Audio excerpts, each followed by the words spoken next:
ready. What up? Let's get to it. It's the Warriors music. It's the Ultimate Warrior.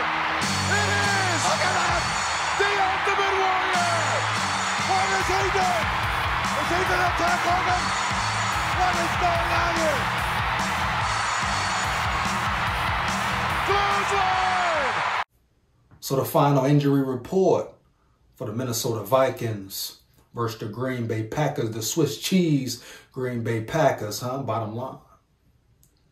Now, before we even start, before I get into it, I must reiterate, you have to take into consideration the number of injuries that the Vikings players have acquired this season, man. Once again, to ignore that is to be delusional, correct? Bottom line, hands down, man down.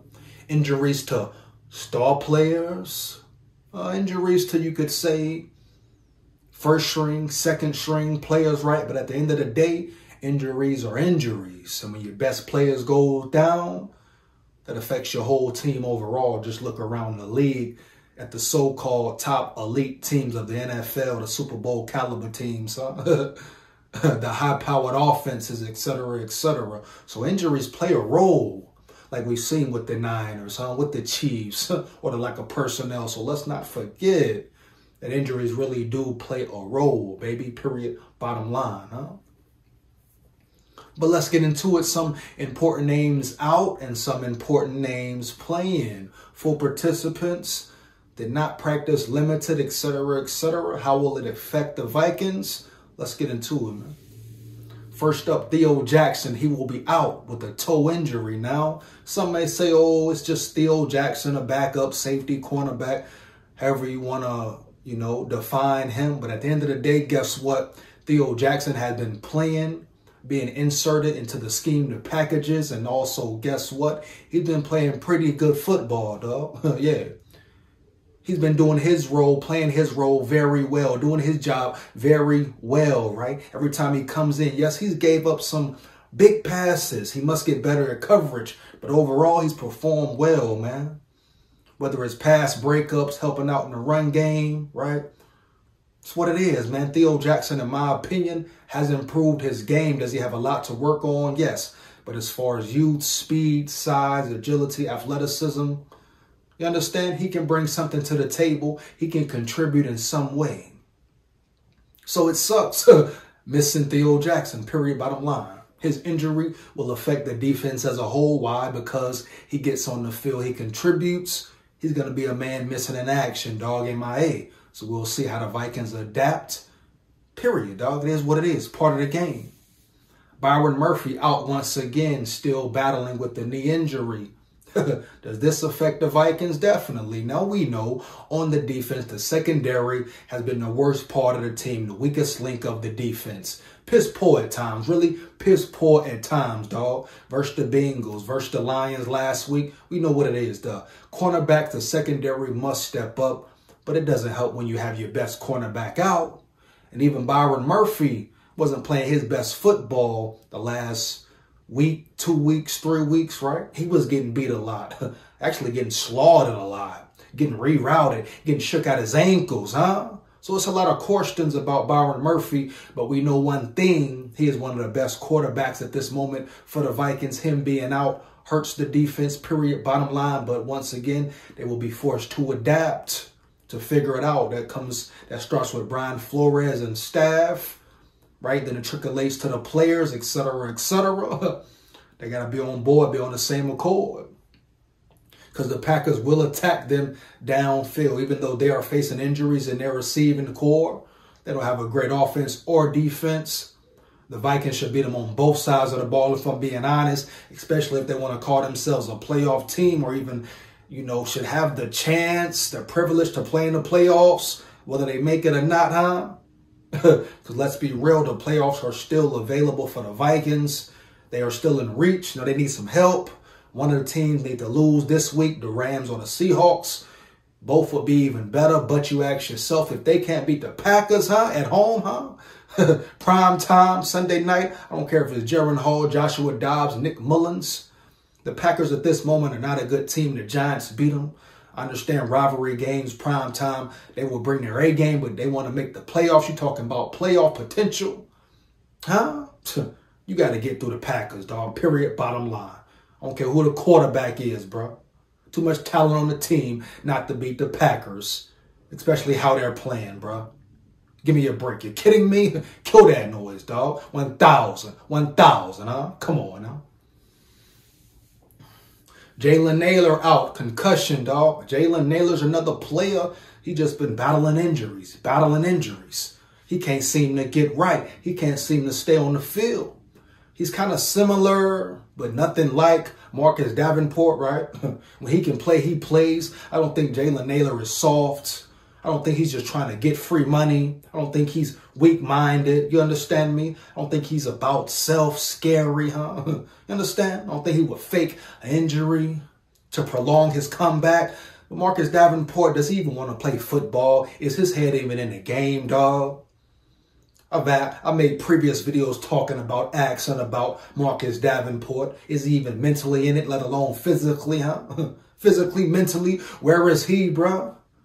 Is he entitled? An entitled person feels entitled? Does he really want to get on the field? Is he, is he weak, bro? Soft? What is it, man? They're nothing like each other, right? So when I say similar, I just mean he cannot stay healthy, dog. Jalen Nailor cannot seem to stay healthy, even when he performs well. Came in against the Raiders, performed well, then boom, bam, injury, another injury. He battled with a hamstring majority of the season after performing great in OTAs, dog. That's why I say injuries suck, but they're part of the game. But Jalen Nailor will be out, dog. We'll see. Jaquilin Roy, he will be out. Ankle injuries. This is a big injury, yes. Why? Another rookie, another player who contributed for the Vikings. Now, has he been playing at a high level week in, week out? No. Do you know if he's a hit or a bust yet? No. See how he is in year 2 when he gets more size on him, develops more, learns the game slows down, gets in the weight room, right? Grows more into his body. But Jaquilin Roy has been getting his fair amount of snaps. Yeah, he's been on that field, no doubt. He's been getting real solid reps that will benefit him in the future, dog. So it's still too early to judge Jaquilin Roy, but he looks very promising. He has a high upside, but can he stay healthy, dog? Period. Jordan Addison, questionable. Definitely a big injury. Jordan Addison, one of the best rookie receivers. You put him and Puka right there. Might give a slight edge to Puka Nacua only because he's bigger. He can do more things. He brings more to the table, right? Heavy, no disrespect. It is what it is. But Jordan Addison, as far as route running, speed, catching ability, best of the best, dog. Top rookie, huh? Rookie of the year. Heavy. He's questionable, man. Ankle injury, high sprain. How long will he be out?